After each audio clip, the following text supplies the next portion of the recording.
Hello, my name is Mandy Garza. We'll be talking about the free trade today. The table of contents, we'll be talking about what is free trade, the different types of organizations that are included for free trade, like the World Trade Organization, NAFTA, Trade and Investment Framework Agreement, bilateral investment treaties, the 20 countries, and which one would be the most beneficial for global economy, or just in general, how all of these organizations do help or do not help out our global economy. What is free trade? Free trade is international trade left to its natural course without tariffs, quotas, or other restrictions. It's formed between more than two countries, and it's basically the free trade of imports or exports of goods.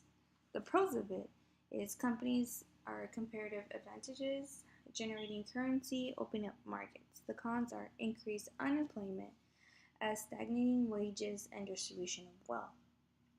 But as you can tell from the pros and the cons, that the pros and means is opening up markets.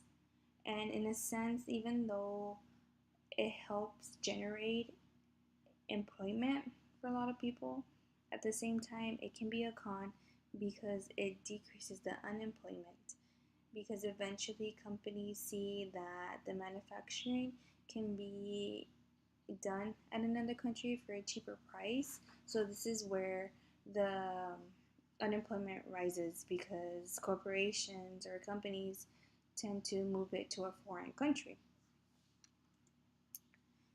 World Trade Organization, which is also known as WTO, is the only organization that deals with the rules of trading within different nations. The purpose of WTO is for trade to run smoothly, predictably, and freely as possible.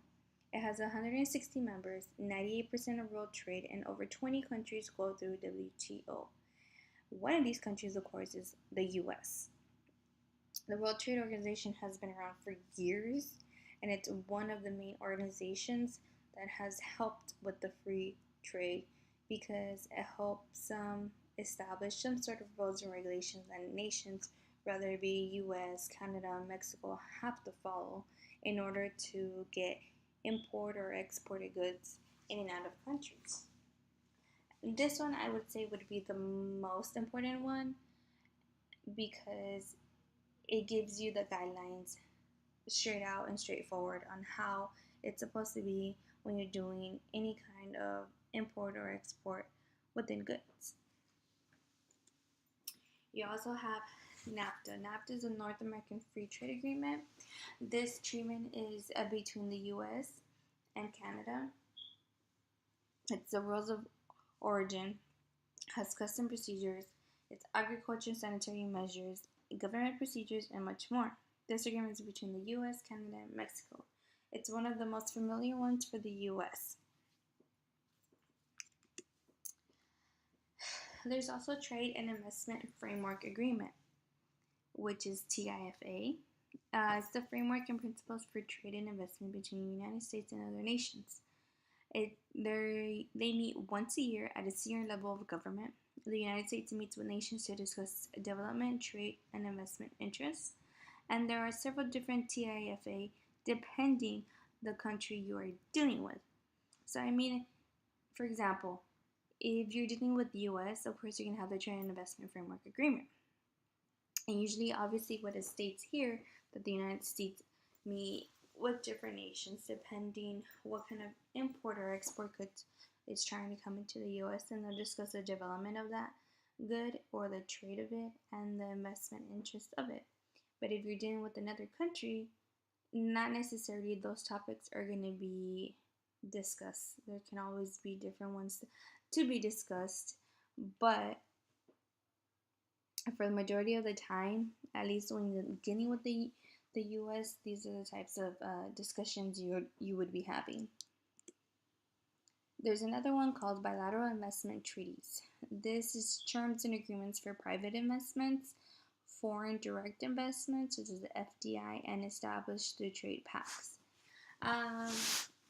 Bilateral investment treaties, it's not one you hear frequently because mainly it's only when you have nations that have private investments that are doing any kind of exporting or importing trade within other nations.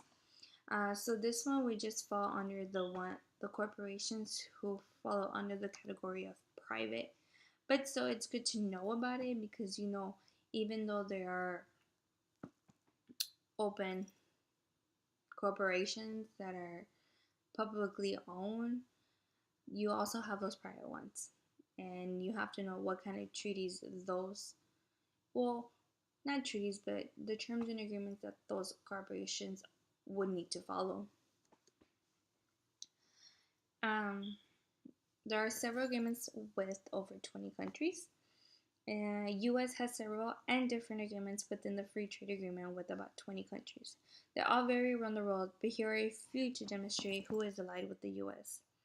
And the ones that I'm going to be mentioning are just a few of the ones that U.S. really has a free trade agreement with. Australia, Chile, Colombia, Morocco, Canada, Mexico, Peru, Honduras, and Dominican Republica are just a few to mention. So, I mean, with the ones that I mentioned, you can tell that U.S. has a lot of connections, and we do a lot of business with um, different nations. It doesn't matter what kind of background, language, government system is used, or anything like that. The thing is that we deal with them, and there are terms and agreements that need to be followed, and that's the way it should be, and that's the way it has been for several years. But now, within the new government that we have with our new president, it seems that he doesn't want majority of these countries coming into ours, but yet it's okay to do business with them. And I don't see how that really helps out any global trading we're doing. Which treaty is more beneficial for global economy? NAFTA, WTO. Why? Because, well, as I mentioned, all of them are good in the sense that we have terms and agreements with various nations, and they all play their own part, especially US. Since we are from the US, we live here, we hear a lot about the US. So US having free trade with other nations, I mean, it's pretty much a given because most countries get their stuff from the US. But like I was saying,